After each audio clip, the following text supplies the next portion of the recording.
Calculation തെറ്റിയ അമ്മായിയമ്മയോട് മരുവൻ ചോദിച്ചു. സരളാമ്മേ, അമ്മ എന്തായി കാണിച്ചത്? എന്തായാലും അതിൻ്റെ പിന്നിലെ കഥകൾ അറിയണമെങ്കിൽ സരള തന്നെ പറയണം. അപ്പോൾ ഇന്ന് സരളയുടെ മേലേക്ക് കിടക്കാം.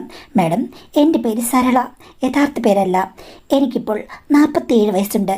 23 വയസ്സുള്ള ഒരു മകൾ എനിക്കുണ്ട്. അവളുടെ കല്യാണം കഴിഞ്ഞിട്ട് 1.5 വർഷമായി. വിവാദമായ ഒരു പ്രേമത്തിലെ നായികയാണ് അവൾ. അതുകൊണ്ടാണ് നേരത്തെ കല്യാണം കഴിപ്പിച്ചത്. അവൾ തുടർന്ന് പഠിക്കാൻ പോകുന്നുണ്ട്. പ്രശ്നങ്ങൾ ഒന്നുമില്ല. ഇപ്പോൾ 2 കൂട്ടരും സ്വസ്ഥമായിരിക്കുന്നു. എൻ്റെ കഥയെന്ന് പറയുമ്പോൾ ഞാൻ പണ്ട് എൻ്റെ ചെറുപ്രായത്തിലാണ്, 18ാമത്തെ വയസ്സിലാണ് എൻ്റെ വിവാഹം വീട്ടുകാർ നിർബന്ധിച്ച് നടത്തിയത്. എനിക്കാണെങ്കിൽ എൻ്റെ ഭർത്താവിനെ ഒട്ടും ഇഷ്ടമല്ല. വലിയ ഉയരമുള്ള, എൻ്റെ സങ്കല്പത്തിൽ പെടാത്ത ഒരാൾ. അത്ര വലിയ സങ്കല്പമൊന്നും എനിക്ക് അന്നില്ലായിരുന്നു. എന്നാലും സൗന്ദര്യമുള്ള രാജകുമാരനെ പോലെയുള്ള ഒരാളെയാണ് ഞാൻ സ്വപ്നം കണ്ടത്. സ്വപ്നം കണ്ട ഒന്നും എനിക്ക് കിട്ടിയില്ല. പിന്നീട് ഭർത്താവിൻ്റെ കൂടെയുള്ള ജീവിതവും വളരെ ദുസ്സഹമായിരുന്നു. കാര്യം അങ്ങേരുടെ കാര്യം മാത്രമാണ്. അതുമാത്രമല്ല, യാതൊരു സ്നേഹവുമില്ല. പുലിയും കടുവയും ഒക്കെ പതുങ്ങിയിരുന്ന് ആക്രമിക്കുന്ന പോലെയാണ് അങ്ങേരുടെ സ്വഭാവം. ഒത്തിരി നാൾ ഞാൻ പിടിച്ചു നിന്നു. എൻ്റെ മകളുണ്ടായി 2 വർഷം വരെ. അത് കഴിഞ്ഞതിൽ പിന്നെ എനിക്കവിടെ ഒരു നിമിഷം പോലും നിൽക്കാൻ പറ്റില്ല. എൻ്റെ ജീവിതം ഇരുട്ടിലായി. തിരിച്ച് വീട്ടിലേക്ക് ചെല്ലാൻ നോക്കിക്കഴിഞ്ഞപ്പോഴേക്കും പറ്റില്ല. 2 വയസ്സായ കുട്ടിയും കൊണ്ട് ഞാൻ ഇറങ്ങി. എൻ്റെ ഒരു കൂട്ടുകാരുടെ വീട്ടിൽ ഞാൻ താമസിച്ചു. അവളുടെ ഭർത്താവ് അവളെ ഉപേക്ഷിച്ചതാണ്. 2 കുട്ടികളുമുണ്ട്. എങ്കിലും സ്വന്തം വീട് സ്ഥലവുമുണ്ട്.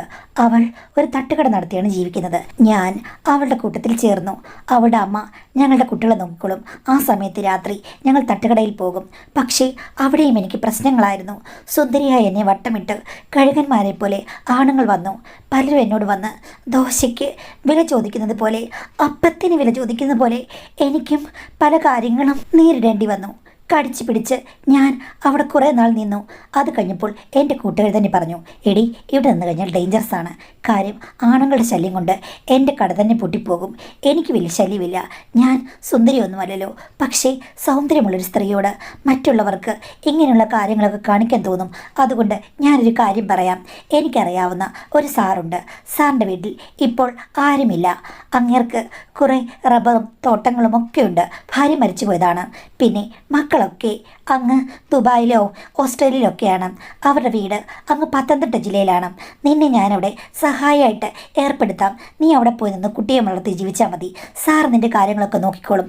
ജസ്റ്റ് ഒരു കൂട്ടായിരുന്നാൽ മതി. ഭക്ഷണം പാചകം ചെയ്ത് കൊടുത്താൽ മതി എന്ന് പറഞ്ഞു. അങ്ങനെയാണ് ഞാൻ അവിടേക്ക് ചെല്ലുന്നത്. സാറെന്ന് പറയുമ്പോൾ ഒത്തിരി പ്രായമുള്ള ഒരാളെയാണ് ഞാൻ പ്രതീക്ഷിച്ചത്. പക്ഷേ അവിടെ ചെന്നപ്പോൾ ആരോഗ്യം നന്നായി സംരക്ഷിക്കുന്ന, ജിമ്മിലൊക്കെ പോകുന്ന ഒരു സൂപ്പർ മനുഷ്യൻ. അന്നത്തെ കാലത്ത് അങ്ങനെയുള്ള ആളുകൾ വളരെ കുറവാണ്. ഇപ്പോഴങ്ങനല്ലേ മാഡം? ജിമ്മന്മാർ കിടന്ന് അങ്ങോട്ടും ഇങ്ങോട്ടും ഓടുകയില്ലേ? അന്ന് അങ്ങനെയുള്ള ആണുങ്ങളെ കാണുമ്പോഴേക്കും എല്ലാവർക്കും വല്ലാത്തൊരു ഇമ്പ്രഷനാണ്. വലിയ വീട്ടിലെ ആൾക്കാരൊക്കെ അല്ലേ അങ്ങനെ ചെയ്യുകയുള്ളൂ. എന്തായാലും അവിടെ ചെന്ന് കഴിഞ്ഞപ്പോഴേക്കും സാറിന് എന്നെ ഇഷ്ടപ്പെട്ടു. എനിക്കാണെങ്കിൽ സാറിനെ ഇഷ്ടപ്പെട്ടു. എന്തായാലും അവിടെ എനിക്കൊരു താമസ സൗകര്യം കിട്ടി. നല്ല ഭക്ഷണം വെച്ച് കൊടുക്കുക. ഇഷ്ടം പോലെ പണമുണ്ട്, ഇഷ്ടം പോലെ സാധനങ്ങളുമുണ്ട്. എന്ത് വേണമെങ്കിലും എടുത്ത് ഉപയോഗിക്കാം. പിന്നെ അടുക്കളയോട് ചേർന്ന ഒരു നല്ല മുറി, ബാത്ത് അറ്റാച്ച് റൂമാണ്. അവിടെ എനിക്കും മകൾക്കും എല്ലാ സൗകര്യങ്ങളും കിട്ടി. മകളെ അവിടെ നിർത്തി ഞാൻ സ്കൂൾ വിടാൻ തുടങ്ങി. പിന്നെ വലിയൊരു പുരയിടത്തിന് നടുക്കുള്ള വീടായതുകൊണ്ട് അയലത്തുകാരനോട് വരില്ല. പുള്ളിയുടെ തൊഴിലാളികൾ മാത്രമേ വരികയുള്ളൂ. ബന്ധുക്കളൊന്നും അങ്ങോട്ട് വരാൻ ഇല്ല. അതുകൊണ്ട് തന്നെ വലിയ പ്രശ്നങ്ങളൊന്നും ഉണ്ടായില്ല. എങ്കിലും വേലക്കാരൊക്കെ പറഞ്ഞിരിക്കുന്നത് ഞാൻ കേട്ടിട്ടുണ്ട്. സാർ എന്തായാലും പുതിയൊരു സുന്ദരിയെ കൊണ്ടുവന്നിട്ടുണ്ട്. കല്യാണമൊന്നും കഴിച്ചില്ലെങ്കിലും എന്താ എന്നൊക്കെ പറഞ്ഞ് ഞാനത് മൈൻഡ് ചെയ്തില്ല. എന്തായാലും ആളുകൾ എന്തെങ്കിലുമൊക്കെ പറയുമെന്ന് എനിക്കറിയാമായിരുന്നു. ഇങ്ങനെയൊക്കെയാണെങ്കിൽ സാറിൻ്റെ അടുത്ത് ഒന്നിനും വന്നില്ല. അദ്ദേഹം മാന്യനായ ഒരു മനുഷ്യനായിരുന്നു എന്നാണ് എനിക്ക് തോന്നിയത്. എനിക്ക് പക്ഷേ ഇത്തിരി ഇളക്കമൊക്കെ തോന്നിയിരുന്നു. പക്ഷെ പുള്ളിക്കാരൻ ക്യാഷ്വലായി സംസാരിച്ചു. എനിക്കത് കുറേ നാൾ കഴിഞ്ഞപ്പോഴേക്കും വല്ലാത്ത ഇച്ഛാഭംഗം തോന്നുന്ന കാര്യമായി. തട്ടുകടയിൽ നിന്നപ്പോൾ ചെറുപ്പക്കാരുൾപ്പെടെ എത്ര പേരാണ് എൻ്റെ പുറകെ നടന്നതും. അവിടെ എൻ്റെ സൗന്ദര്യത്തിന് വലിയ മതിപ്പുണ്ടായിരുന്നു. ഇവിടെ വന്നു കഴിഞ്ഞപ്പോൾ സാറിനോട് എനിക്ക് ആരാധന ഉണ്ടെങ്കിലും സാറിന് എന്നോട് തിരിച്ച് ആരാധനയില്ല. ഒരു ജോലിക്കാരി എന്നുള്ള ഒരു അവഗണനയാണോ അദ്ദേഹത്തിൻ്റെ ഉള്ളിൽ? എനിക്ക് യാതൊരു വിലയുമില്ലാതായല്ലോ. തട്ടുകടയായിരുന്നു നല്ലത്. അന്ന് ഒത്തിരി ആണുങ്ങൾ എന്നെ നോക്കിയപ്പോൾ ഞാൻ അവരെ വെറുപ്പോടുകൂടി നോക്കി. അത് പാടില്ല. പാടില്ലായിരുന്നു. അവരെന്നെ നോക്കിയത് എൻ്റെ ഭാഗ്യമെന്ന് കരുതി ഞാനിവിടെ നിൽക്കണമായിരുന്നു. അതൊക്കെ എൻ്റെ ജീവിതത്തിൽ കിട്ടിയ ഒരു വലിയ ഭാഗ്യമാണെന്ന് എന്തുകൊണ്ട് ഞാൻ കരുതിയില്ല? മണ്ടിയാണ് ഞാൻ എന്ന് വിചാരിച്ചു. എന്ത് ചെയ്യാനാ? ഭർത്താവിൽ നിന്നും എനിക്ക് ഒരു നല്ല ജീവിതം കിട്ടിയില്ല. ഇനി ഇവിടെ വന്നപ്പോൾ എന്തെങ്കിലും രസങ്ങൾ ഉണ്ടാകുമെന്ന് പ്രതീക്ഷിച്ചാൽ അതും കിട്ടില്ല. കൈകൊണ്ട് വട്ടമിട്ട് വരച്ച് കളത്തിൽ വരച്ച് ഇനി കഴിയാം, അല്ലാതെ വേറെ ഒന്നുമില്ല എന്ന് ഞാൻ ഓർത്തു. എന്തുകൊണ്ടായിരിക്കും എനിക്കിങ്ങനൊരു വിധി വന്നത്? പക്ഷേ ഇവിടുന്ന് അങ്ങ് ഇറങ്ങിപ്പോയി പൊതുസമൂഹത്തിനോട് അടുത്ത് താമസിക്കുകയാണെങ്കിൽ തീർച്ചയായിട്ടും ഞാൻ സൂപ്പർ ഹിറ്റ് ആകുമെന്ന് എനിക്കറിയാമായിരുന്നു. പക്ഷേ എന്ത് ചെയ്യാനാണ്? അത് ഒട്ടും സേഫല്ല. മകളെ വളർത്തണ്ടേ? എനിക്കാണെങ്കിൽ സാറിനോടുള്ള ആരാധന ദിവസം ദിവസം കൂടി വന്നു. ഞാൻ എത്ര എക്സ്പ്രസ് ചെയ്തിട്ടും അദ്ദേഹം അനങ്ങുന്നില്ല. ഇത്തരം കാര്യങ്ങളോട് യാതൊരു താല്പര്യമുള്ള ആളാണെന്ന് എനിക്ക് തോന്നുന്നില്ല. പിന്നീട് ഞാൻ എന്ത് ചെയ്തു? സാറിൻ്റെ ഒരു സാമീപ്യം കിട്ടാൻ വേണ്ടിയിട്ട് അവിടെ പാൻറ്റും ഷർട്ടും അങ്ങനെ പല കാര്യങ്ങളുമുണ്ടല്ലോ, അതൊക്കെ ഞാൻ എടുത്ത് ധരിക്കാൻ തുടങ്ങി. അക്ഷരാർത്ഥത്തിൽ ഞാനങ്ങനെ ചെയ്തു പോയി. തെറ്റാണോ ശരിയാണോ എന്ന് ഇപ്പോഴും എനിക്കറിയില്ല. എൻ്റെ ഇഷ്ടം എൻ്റെ ഉള്ളിലേക്ക് ആവാഹിക്കാൻ എനിക്ക് വേറെ യാതൊരു വഴിയുമില്ലായിരുന്നു. ഒരു വട്ടം സാർ അത് കണ്ടു. എന്നോട് ചോദിച്ചു, നീ എന്തായി കാണിക്കുന്നത്? എന്തിനാ നോക്കിയെന്ന്. ഞാനൊരു കുറ്റക്കാരിയെ പോലെ തല കുടിച്ച് നിന്നു. ഇനി അങ്ങനെ ഉണ്ടാവില്ലെന്ന് ഞാൻ പറയുകയും ചെയ്തു. പുള്ളി ഒന്ന് മൂളിട്ട് പോയി.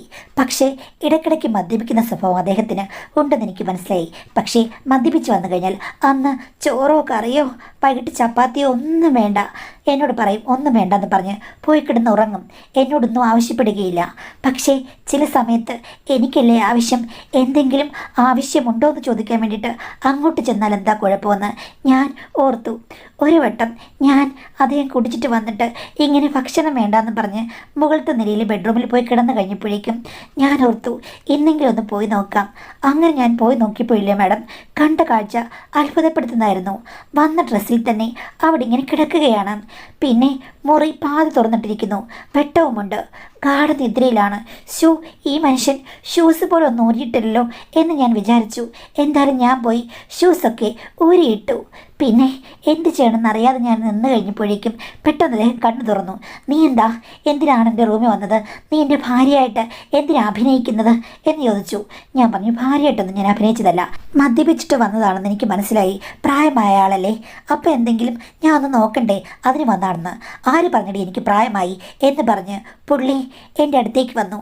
ഞാൻ പെട്ടെന്ന് അകന്നു മാറി. പ്രായം എനിക്ക് കൂടിയിട്ടില്ല, ഞാനിപ്പോഴും ചെറുപ്പമാണ്. പിന്നെ എന്നെക്കുറിച്ച് നിനക്കൊന്നും അറിയില്ല. തുടങ്ങിയാൽ ഞാൻ നിർത്തുന്ന ടൈപ്പല്ല, അതുകൊണ്ടാണ് ഒന്നും തുടങ്ങാത്തതെന്ന് പറഞ്ഞു. അത് കേട്ടപ്പോൾ എനിക്കുള്ളിൻ്റെ ഉള്ളിൽ നിന്നും സന്തോഷം കുതിച്ചു പൊങ്ങിച്ചാടി. ഞാൻ പറഞ്ഞു, നിർത്തണ്ട, നിർത്തരുത്, നിർത്താതിരിക്കാൻ എനിക്ക് സമ്മതമാണെന്ന്. പുള്ളി എൻ്റെ കണ്ണുകളിലേക്ക് നോക്കി. പിന്നെ എന്നോട് പറഞ്ഞു, എങ്കിൽ പിന്നെ നീ ഒന്ന് തുടങ്ങ്, നിൻ്റെ വിരുദ്ധകൾ ഞാനൊന്ന് കാണട്ടെ എന്ന്. ഞാൻ പറഞ്ഞു, എനിക്ക് വിരുദില്ല. കാര്യം വിരുദ്ധകൾ അനുഭവിച്ചൊരു ദാമ്പത്യമായിരുന്നില്ല, മോഹങ്ങൾ മാത്രമേ ഉള്ളൂ. ABCD മുതൽ എനിക്ക് പഠിപ്പിച്ചു തരണമെന്ന് ഞാൻ പറഞ്ഞു. അന്ന് വന്യമായ മോഹത്തിൻ്റെ ഉൾക്കാടുകളിൽ മഴ തിമിർത്തു പെയ്തു. എനിക്ക് ഒരു പ്രശ്നവുമില്ലായിരുന്നു. ഏതറ്റം വരെ വേണമെങ്കിലും ചുറ്റിത്തിരിയാൻ എനിക്ക് 100 വട്ടം സമ്മതമായിരുന്നു. എന്നെ ABCD പഠിപ്പിച്ചപ്പോൾ ഇടയ്ക്ക് ഞാൻ IOU ഇങ്ങനെ പറഞ്ഞ് അദ്ദേഹത്തെ പ്രോത്സാഹിപ്പിക്കാൻ ശ്രമിച്ചു. അത് എൻ്റെ ഒരു തുടക്കം മാത്രമായിരുന്നു.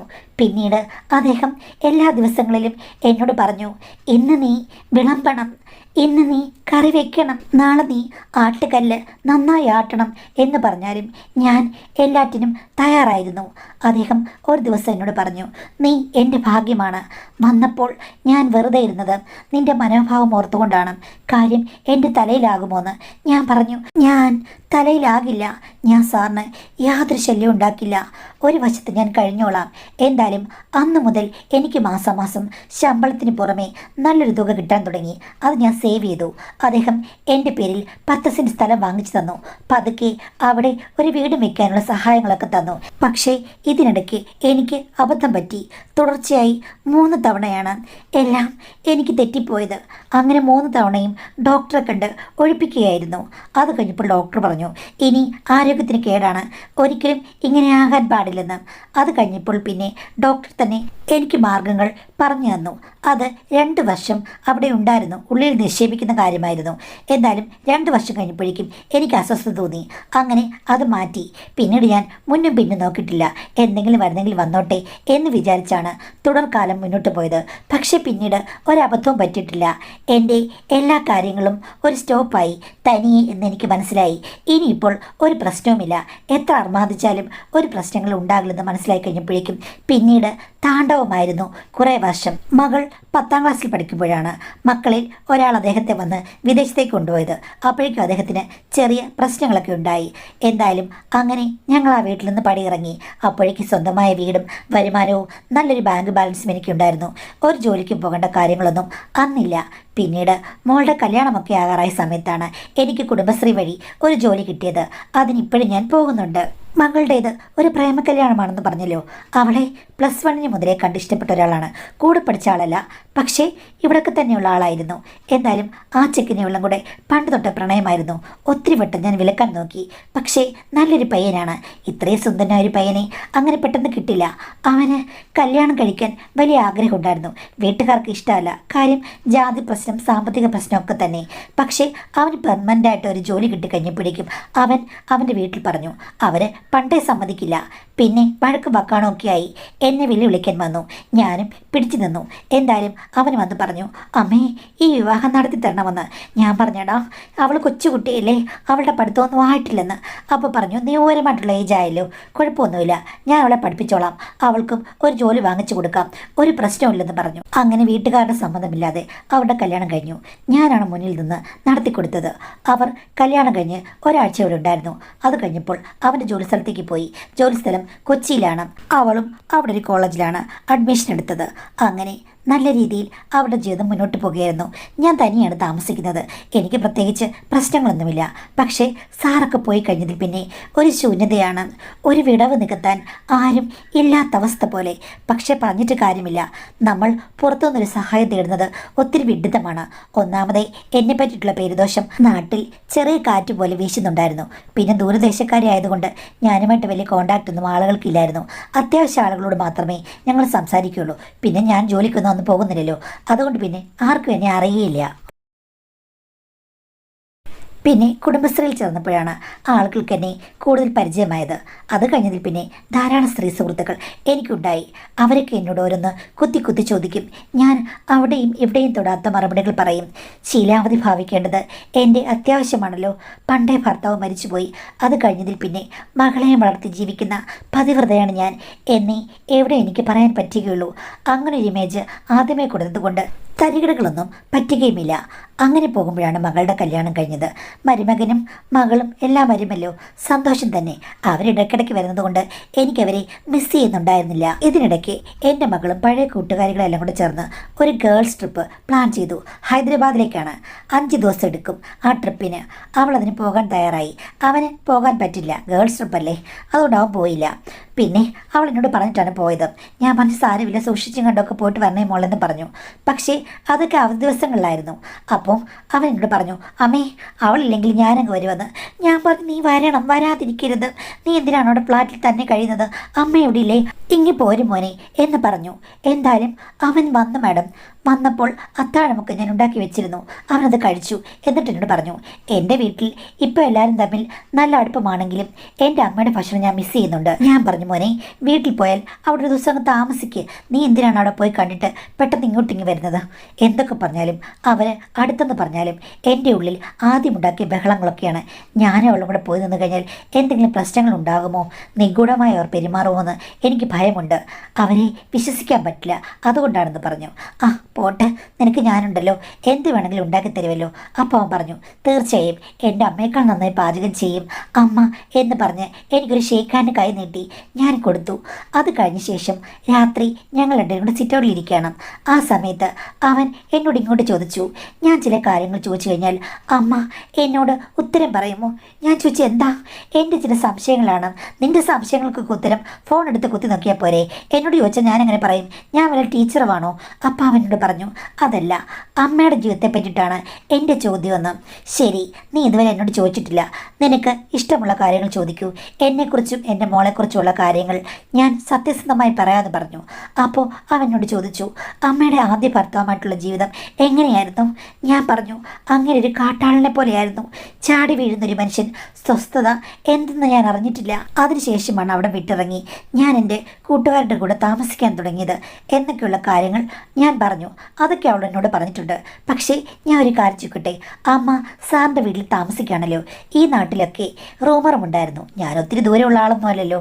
ഇവിടെ സാറും അമ്മയും തമ്മിൽ എന്തൊക്കെയോ കണക്ഷൻസ് ഉണ്ടെന്നാണ് ഇവിടെ എല്ലാവരും പറഞ്ഞുകൊണ്ടിരുന്നത്. അത് സത്യമാണോ? അതോ അമ്മ ഇവിടുത്തെ ജോലിക്കാരി മാത്രമായിരുന്നോ എന്ന് ചോദിച്ചു. ഞാനൊന്നും മിണ്ടിയില്ല. അമ്മ പറയൂ, അതൊക്കെ അറിഞ്ഞിട്ട് നീ എന്ത് ചെയ്യാനാ മോനെ? അമ്മ യഥാർത്ഥം പറയാന്നല്ലേ പറഞ്ഞത്? പറയൂ അമ്മയെന്ന് ചോദിച്ചു കഴിഞ്ഞപ്പോഴേക്കും ഞാൻ പറഞ്ഞു, ഇങ്ങനെയായിരുന്നു. അങ്ങേർക്ക് എന്നോട് ആദ്യമേ താല്പര്യമുണ്ടോയെന്ന് എനിക്കറിയില്ലായിരുന്നു. പക്ഷേ ആ സമയത്ത് ഞാൻ ചെറുപ്പക്കാരിയും സുന്ദരിയുമാണല്ലോ. അമ്മ എപ്പോഴും സുന്ദരിയാ.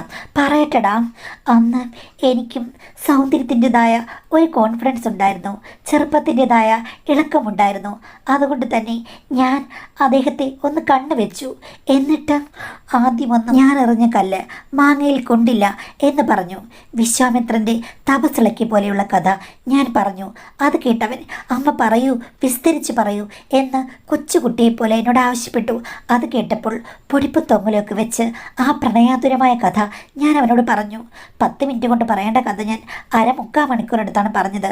അതിലേക്ക് ഞാൻ പലതും അങ്ങ് ആഡ് ചെയ്തു. പെൺമനസ്സല്ലേ, പറഞ്ഞു തുടങ്ങിയാൽ പിന്നെ നിർത്തുവോ? ചുരുക്കം പറഞ്ഞാൽ അമ്മ 2ാം കല്യാണമൊന്നും കഴിച്ചില്ലെങ്കിലും നല്ല സുന്ദരനായ പണമുള്ള കരുത്തനായ ഒരു പാർട്ട്ണർ അമ്മയുടെ കൂടെ ഉണ്ടായിരുന്നു അല്ലേ? അമ്മ ഭാഗ്യവതിയാണെന്ന് പറഞ്ഞു. അപ്പം ഞാൻ പറഞ്ഞു, ശരിയാ മോനെ, ഞാനൊരു ഭാഗ്യവതിയാണ് എന്ന് പറഞ്ഞപ്പോൾ അവനോട് ചോദിച്ചു, സാറിന് അമ്മ മദ്യം ഒഴിച്ചു കൊടുക്കുമായിരുന്നു? പിന്നെ അദ്ദേഹത്തിന് മദ്യം മാത്രമല്ല, ഇഷ്ടംപോലെ വിഭവങ്ങൾ ഉണ്ടാക്കി കൊടുക്കുമായിരുന്നു. അത് കേട്ട് കഴിഞ്ഞപ്പോൾ അവനോട് ചോദിച്ചു, അമ്മേ ഞാൻ ഒരു കാര്യം പറയട്ടെ, എനിക്ക് മദ്യപിക്കുന്നൊരു ശീലമുണ്ട്. അത് അവൾ പറഞ്ഞില്ലല്ലോ, അവൾക്കറിയില്ല. ഞങ്ങളുടെ പാർട്ടിക്കിടയിൽ ഞാൻ മദ്യപിക്കാറുണ്ട്. പക്ഷേ വീട്ടിൽ വന്നു കഴിഞ്ഞാൽ അവന് സ്വാതന്ത്ര്യമില്ല, അവൾക്ക് ഇഷ്ടമല്ല. അതങ്ങനെടാ, അവൾക്ക് പണ്ടേ ഇഷ്ടമല്ല. അമ്മ, ഇത്തിരി സാധനം ഇന്ന് ഞാൻ കൊണ്ടുവന്നിട്ടുണ്ട്, അമ്മ എനിക്ക് ഒഴിച്ചു തരുമോ? അതെന്തൊരു പറച്ചിലാടാ, അങ്ങനെയാണോ ഞാൻ ചെയ്യേണ്ടത്? ഞാൻ നിൻ്റെ അമ്മായിമ്മയല്ലേ എന്ന് പറഞ്ഞപ്പോൾ അവനോട് പറയുകയാണ്, എനിക്കമ്മ അമ്മാമ്മയായിട്ട് തോന്നുന്നില്ല. ഒരു കൂട്ടുകാരി അവളോട് പറയാവുന്നതിനേക്കാൾ കൂടുതൽ കാര്യങ്ങൾ അമ്മയോട് പറയാം. അമ്മ ജീവിതം കണ്ടവളാണ്. അവൾക്ക് ബാലിശ്യമായ കുറേ സ്വഭാവങ്ങളുണ്ട്. അമ്മ അങ്ങനെയല്ല. ജീവിതത്തിൻ്റെ കനലുകൾ, എക്സ്പീരിയൻസുകൾ താണ്ടി വന്നതുകൊണ്ട് അമ്മയ്ക്ക് ഞാനെന്ത് പറഞ്ഞാലും മനസ്സിലാകും. അമ്മയ്ക്ക് എൻ്റെ കൂടെ ജോളിയായിട്ടിരിക്കാൻ പറ്റില്ലേ? ഒരു പെഗ് എനിക്ക് കമ്പനി തരാൻ പറ്റില്ലേ എന്ന് ചോദിച്ചു. ഞാൻ പറഞ്ഞു, വേണോടാ. അപ്പോൾ അവൻ പറഞ്ഞു, വേണം അമ്മേ, നമ്മൾ മാത്രമുള്ളപ്പോൾ നമുക്ക് വേറെ അണ്ടർസ്റ്റാൻഡിങ്ങിൽ പോകാം, അതായിരിക്കും നല്ലത്. അവളുള്ളപ്പോൾ നമുക്ക് രണ്ടുപേർക്കും അവളുടെ ഇഷ്ടത്തിനങ്ങ് നിൽക്കാം, അതല്ലേ നല്ലത് എന്ന് ചോദിച്ചപ്പോൾ ഞാൻ പറഞ്ഞു, ശരി, അവളെ പിണക്കാൻ പറ്റില്ല, വാശിക്കാരിയാണ്. പിന്നെ ഒരു കാര്യമുണ്ട് അമ്മേ. എന്താടാ? അമ്മയുടെ സൗന്ദര്യം അത് അവൾക്ക് നന്നായി കിട്ടിയിട്ടുണ്ട്. ആണോടാ? എന്നേക്കാൾ സുന്ദരിയാണ് അവൾ. അമ്മയേക്കാൾ സുന്ദരിയൊന്നുമല്ല, എന്നാലും അവൾ നല്ല സുന്ദരിയല്ലേ? പിന്നെ വേറൊരു കാര്യമുണ്ട്, ചില കാര്യങ്ങളിൽ അവൾ അമ്മയുടെ അതേ സ്വഭാവമാണ്. എന്താണെന്ന് ചോദിച്ചു കഴിഞ്ഞപ്പോഴേക്കും അവൻ എന്നെ ഒന്ന് ഉള്ളി. എന്താണ് പറ?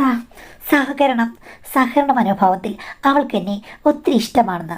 അപ്പോൾ ഞാൻ പറഞ്ഞു, അങ്ങനെയാടാ, ഇഷ്ടമുള്ള ആണുങ്ങൾ ജീവിതത്തിൽ വന്നു കഴിഞ്ഞാൽ അവർ എല്ലാം മറക്കും എന്ന് പറഞ്ഞു. എന്തായാലും അവൻ കൊണ്ടുവന്ന മദ്യം ഞാൻ ഒഴിച്ചു കൊടുത്തു. അവൻ തന്നതിൽ ഞാൻ ഇത്തിരി കുടിക്കുകയും ചെയ്തു. അത് കഴിഞ്ഞ് ഞങ്ങൾ ഒത്തിരി കാര്യങ്ങൾ സംസാരിച്ചു. രാത്രി 12:30 ആയപ്പോഴാണ് ഗുഡ് നൈറ്റ് പറഞ്ഞത്. പക്ഷേ ഞാൻ മുറിയിലേക്ക് പോകാൻ നേരത്ത് അവൻ പറഞ്ഞു, ഇന്നെനിക്ക് തനിച്ച് കിടക്കാൻ വയ്യാന്ന്. ഞാൻ അവനെ ശകാരിക്കുന്ന ഭാവത്തിൽ നോക്കി. അപ്പോൾ അവൻ പറഞ്ഞത്, ഐ വാണ്ട് എ കമ്പനി. ഞാൻ പറഞ്ഞു, നിനക്കിപ്പോൾ ഒരു കമ്പനി ഉണ്ടല്ലോ എന്ന്. അതല്ലമ്മേ, എനിക്ക് കമ്പനി വേണം എന്ന് പറഞ്ഞ് എൻ്റെ കൈകളിൽ അവൻ കൈകൾ കോർത്തു. ഞാൻ പറഞ്ഞു, അതിര് കടക്കരുത്, അതിര് കടന്നാൽ പ്രശ്നമാകുമെന്ന്. അപ്പോൾ അവൻ പറഞ്ഞത് എന്താണെന്നറിയാമോ? അമ്മ രഹസ്യങ്ങൾ സൂക്ഷിക്കാൻ അതീവ മിടുക്കിയാണ്. എല്ലാ കാര്യങ്ങളും നന്നായി മാനേജ് ചെയ്യും. അങ്ങനെയുള്ളപ്പോൾ ഒന്നിനും നമ്മൾ മാറി നിൽക്കേണ്ട കാര്യമില്ല. അതുമാത്രമല്ല, ഇപ്പോൾ ഈ നിമിഷം ആവശ്യമുള്ളപ്പോൾ എന്തിനമ്മേ ആവശ്യങ്ങൾ നമ്മൾ മാറ്റിവെക്കുന്നത്? അമ്മയുടെ ഉള്ളിലെ ആശങ്കകൾ എല്ലാം എടുത്തു കളയൂ. ഇന്ന് നമ്മുടെ പൂന്തോട്ടത്തിൻ്റെ ഉദ്ഘാടനമാണെന്ന് പറഞ്ഞു. അത് കേട്ടപ്പോൾ പിന്നെ ഒന്നും പറയാൻ എനിക്ക് തോന്നിയില്ല. എൻ്റെ സിരകളിലും ലഹരികളുണ്ടായിരുന്നു. ഞാൻ പണ്ടേ ഒരു മിടുക്കിയാണെന്ന് എനിക്ക് തോന്നിയിരുന്നു. ഇപ്പോൾ രണ്ടാം വട്ടം എൻ്റെ മിടുക്ക് പ്രകാശനമാകുകയാണ്. അതുകൊണ്ട് ഞാൻ ഒന്നും മിണ്ടിയില്ല. അവനായിക്കോട്ടെ എന്ന് ഞാനും വിചാരിച്ചു. ഒരു മണവാട്ടിയെപ്പോലെ ഞാൻ തല കുനിച്ചു നിന്നു. അവൻ ഒന്നേ പറഞ്ഞുള്ളൂ, മൗനം. സമ്മതം, സമ്മതം, സമ്മതമായി ഒഴുകുകയായിരുന്നു. സാർ അന്നെനിക്ക് വലിയ മഹത്തായ ഐഡിയകൾ പ്രദാനം ചെയ്ത ഒരാളെ പോലെ തോന്നി. പക്ഷേ ഇപ്പോഴത്തെ ന്യൂ ജനറേഷൻ അവരുടെ കയ്യിൽ കാലാകാലങ്ങളിൽ പുസ്തകത്തിൽ പോലും കാണാത്ത പല സൂത്രവാക്യങ്ങളും ഒളിഞ്ഞിരിപ്പുണ്ടെന്ന് എനിക്ക് മനസ്സിലായി. എനിക്ക് ഈ പ്രായത്തിൽ എന്തൊക്കെയോ മോഹങ്ങളുണ്ടായിരുന്നു. അത് ഇവിടെ സാധൂകരിക്കപ്പെട്ടു. നന്നേ ഇഷ്ടപ്പെട്ട ഞാൻ പിന്നെന്ത് ചെയ്യാനാണ്? തുള്ളാൻ പറഞ്ഞാൽ എനിക്ക് ആദ്യം എപ്പോഴും മടിയാണ്. പക്ഷേ എന്നെ തുള്ളാൻ നിർബന്ധിച്ചാൽ ഞാനങ്ങ് തുള്ളും. ആ തുള്ളൽ ഇത്തിരി കൂടിയ തുള്ളൽ തന്നെയായിരിക്കും. അത് മരുമകന് മനസ്സിലായി. അതോടുകൂടി ഞങ്ങൾ എല്ലാ കാര്യങ്ങളിലും വളരെയധികം സെറ്റാകുന്ന ആൾക്കാരായി മാറി. സെറ്റ് പിന്നീട് എപ്പോഴും സെറ്റായി തുടർന്നു. ചിലപ്പോഴൊക്കെ അവളെ വീട്ടിൽ നിർത്തിയിട്ട് അവൻ 2-3 മണിക്കൂറത്തേക്ക് ഇവിടേക്ക് കാർ ഓടിച്ചു വരും. അവൾക്ക് ഒന്നും അറിയുകയില്ല. എൻ്റെ കാര്യങ്ങളും അവൻ്റെ കാര്യങ്ങളും സമാന്തരമായി ഒരുപോലെ എല്ലാം ഓക്കെയായി മുന്നോട്ട് പോയിക്കൊണ്ടിരുന്നപ്പോഴാണ് എനിക്ക് കഴിഞ്ഞ അങ്ങേ മാസമാണ് മാഡം ഒരു സംശയം തോന്നിയത്. എന്തൊക്കെയോ മാറ്റങ്ങൾ എനിക്കുണ്ടല്ലോ എന്ന്. ഞാൻ നോക്കിക്കഴിഞ്ഞപ്പോഴേക്കും എനിക്ക് ഡേറ്റ് തെറ്റി. ഞാൻ ഓർത്തു പ്രായമായി കഴിഞ്ഞപ്പോഴേക്കും സ്റ്റോപ്പായതാണെന്ന്. പിന്നെയും എനിക്കൊരു ഡൗട്ട്. അങ്ങനെ ഞാനൊന്ന് നോക്കിയപ്പോൾ ഈ പ്രായത്തിൽ സംഭവിക്കാൻ പാടില്ലാത്തത് സംഭവിച്ചിരിക്കുന്നു. ഞാൻ മരുമകനോട് വിളിച്ചു പറഞ്ഞു. അവൻ പറഞ്ഞു, അമ്മയല്ലേ പറഞ്ഞത്, ഇനി ഒന്നുമില്ല, പക്ഷേ ഒരു കുഴപ്പവുമില്ല എന്ന് പറഞ്ഞിട്ടും എങ്ങനെയാമേ ഇത് സംഭവിച്ചെന്ന് ചോദിച്ചു. ഞാൻ പറഞ്ഞു എനിക്കറിയില്ല. അപ്പോൾ അവൻ പറഞ്ഞു എങ്ങനെയെങ്കിലും അമ്മ തന്നെ ഇതിനൊരു പരിഹാരം കണ്ടെത്തണമെന്ന്. അങ്ങനെ അവനും ഞാനും കൂടി ഒരു ഡോക്ടറെ കണ്ടു. ഡോക്ടറിനെ ഒത്തിരി വഴക്ക് പറഞ്ഞു. നിങ്ങൾ അങ്ങനെ ഒന്നും ഊഹിക്കരുതായിരുന്നു, എന്തിനാണ് ഇങ്ങനെ എടുത്തു ചാടിയത് എന്നൊക്കെ ചോദിച്ച് എന്നെ വഴക്ക് പറഞ്ഞു. ഞാൻ പിന്നെ എന്ത് ചെയ്യണമെന്നറിയാതെ അവിടെ തല കുണിച്ച് നിന്നു. എന്തായാലും മരുമകൻ്റെ ഒരു കൂട്ടുകാരൻ തന്നെയായിരുന്നു ഡോക്ടർ. പിന്നെ അങ്ങേർക്കറിയില്ല എനിക്ക് പുതിയൊരു ബന്ധം വേറെ ഉണ്ടായെന്നാണ് ഞാൻ പറഞ്ഞത്. അങ്ങനെ അവിടുന്ന് എല്ലാം ക്ലിയറാക്കി പടിയിറങ്ങി. മരുമകൻ പറഞ്ഞത് നമുക്ക് ദൂരെ എവിടെയെങ്കിലും പോയി സർജറി ചെയ്ത് എല്ലാം സ്റ്റോപ്പ് ചെയ്യാമെന്നാണ്. പക്ഷേ മകളറിയാതെ എങ്ങനെയാണ് മാഡം ചെയ്യുക? മറ്റു മാർഗങ്ങൾ സ്വീകരിക്കാൻ എനിക്ക് താല്പര്യമില്ലാത്തതുകൊണ്ടാണേ. ഇത് ഒത്തിരി ദിവസം ഹോസ്പിറ്റലിൽ കിടക്കണോ? ഒരു ദിവസമുള്ളെന്ന് ആൾക്കാരെ പറയുന്നു. അത് ശരിയാണ്. ദൂരെ എവിടെയെങ്കിലും 2-3 ആഴ്ച പോയി നിൽക്കാൻ പറ്റിയായിരുന്നെങ്കിൽ ഇത് ഓക്കെ ആകുമല്ലേ മാഡം എന്നാണ് ചോദിച്ചിരിക്കുന്നത്. കഥയിൽ പറഞ്ഞിരിക്കുന്ന കാര്യങ്ങൾ നമുക്ക് അംഗീകരിക്കാൻ പറ്റില്ല, തെറ്റാണെങ്കിലും സർജറി എന്ന് പറഞ്ഞത് ഒരു ദിവസം കൊണ്ട് ഓക്കെ ആവുന്ന കാര്യമാണ്. രാവിലെ പോയി കഴിഞ്ഞാൽ സർജറി ചെയ്ത് 3-4 മണിക്കൂർ കഴിയുമ്പോഴേക്കും തിരിച്ച് വീട്ടിലേക്ക് പോരാം. അല്ലെങ്കിൽ ഒരു ദിവസം അവിടെ വിശ്രമിക്കാം. അല്ലെങ്കിൽ നിങ്ങൾക്ക് ഇഷ്ടമാണെങ്കിൽ 3-4 ദിവസം വേണമെങ്കിൽ പൈസ ഉണ്ടെങ്കിൽ അവിടെ കിടക്കാം. അങ്ങനെ വേണമെങ്കിലും ഇതൊക്കെ മറച്ചു പിടിക്കാൻ എന്തെല്ലാം മാർഗ്ഗങ്ങളുണ്ട്. അപ്പോൾ അത് തെറ്റൊന്നുമല്ല. നിങ്ങളുടെ കാര്യങ്ങൾ മുന്നോട്ട് പോവുകയാണെങ്കിൽ സർജറി സേഫാണ്. അത് പണ്ടേ ചെയ്യേണ്ടതായിരുന്നു. ഇപ്പം ചെയ്യാൻ സാഹചര്യം ഉണ്ടെങ്കിൽ അത് ചെയ്യുക. അതിനൊന്നും പറയാൻ പറ്റില്ല. സിമ്പിൾ സർജറിയാണ്. പ്രത്യേകിച്ച് കോംപ്ലിക്കേഷൻസ് ഒന്നും ഇല്ലാത്തതുകൊണ്ട് നിങ്ങൾക്ക് ചെയ്യാവുന്നതാണ് കേട്ടോ.